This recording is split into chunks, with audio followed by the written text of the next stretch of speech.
Hi, everybody. It's December 23rd, 2025. Um,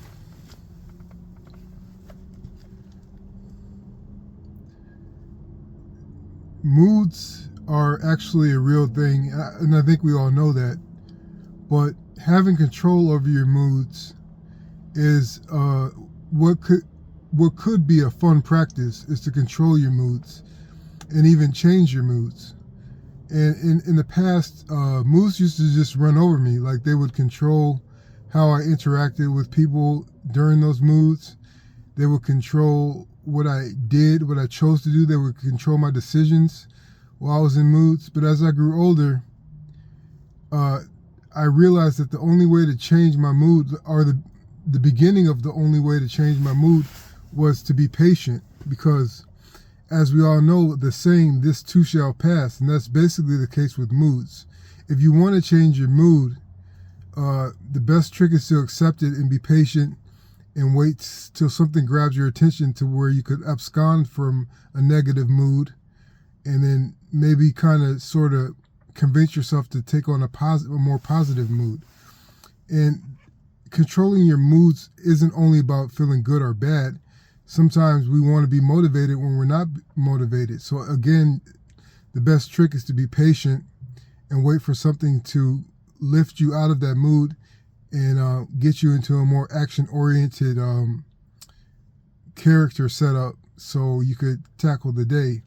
And if you want to maybe relax or energize, or whichever one you want to choose, it's just being patient, waiting, and then walking on into the next set of emotions when they come along. And this is of course easier said than done, because a lot of us feel like we don't have a lot of time in our day to do the things that we wish we could do, or we don't have a lot of times. We feel like in the general sense of life that we don't have a lot of time to take control over how we feel or how we behave. But the truth is, we have all the time that God has given us. So it starts with patience, and you have to just get the knack for latching on to the right set of emotional setup to where you want to be. And then just attaching to that and letting it take you away, and then acting out of that. And so this gets me to thinking about gambling with difficulty. Gambling with difficulty is kind of a general or basic kind of concept, and the first thing you would guess is that tackling something that is highly difficult and wagering whether it's going to benefit you or it's going to hurt you is an obvious application of this concept. So the bigger the task you take on, the more impossible it seems. It's obvious that it's like shooting for the stars. You're going to fall further ahead than you would if you shot for a lower goal. So when you wager and gamble on difficulty, on very things that seem very impossible or arduous to do, you are going to gain a wealth of experience, a wealth of wisdom, a wealth of confidence, even if you do not succeed in the overall task. But this, like I said before, is easier said than done, because as we know in life, we get scarred, we take damage, we start to get pensive when we've been through a lot, and there's nothing there and it seems like there's nothing there to heal us. So when you are gambling on a highly difficult task, it's important to take care and take note of things that you need to be attentive of, as to not cause spiritual injury or emotional injury or mental injury. So a second concept of gambling on difficulty would be people.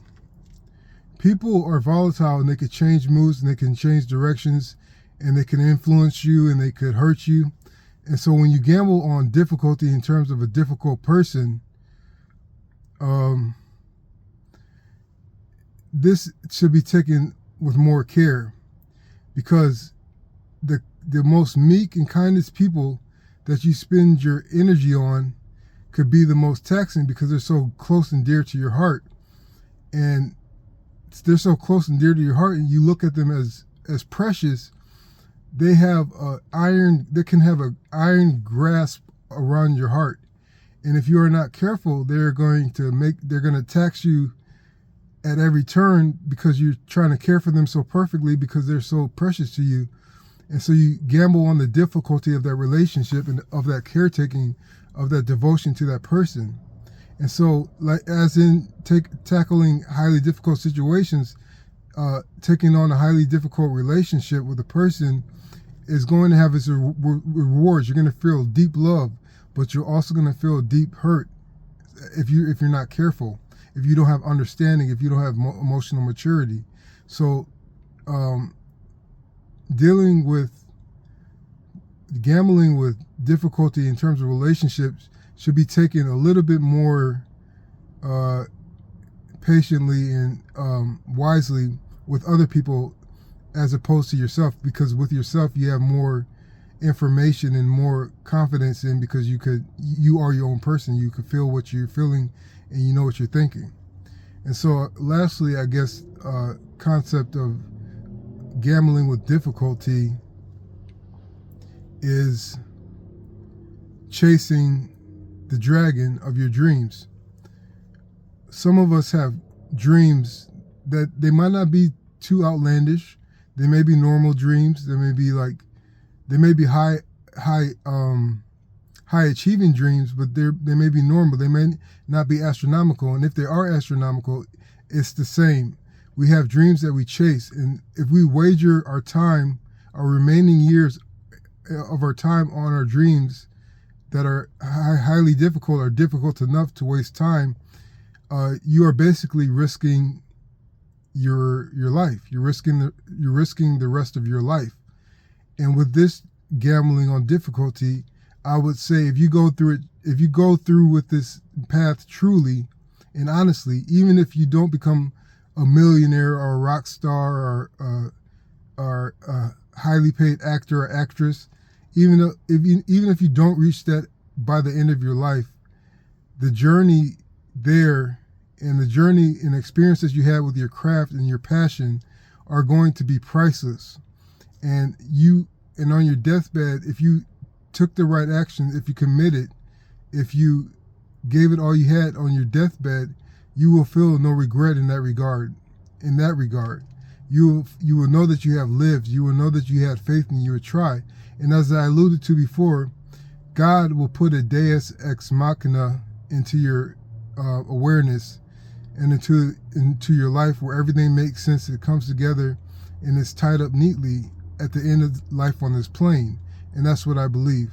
So I hope this helps. Thanks.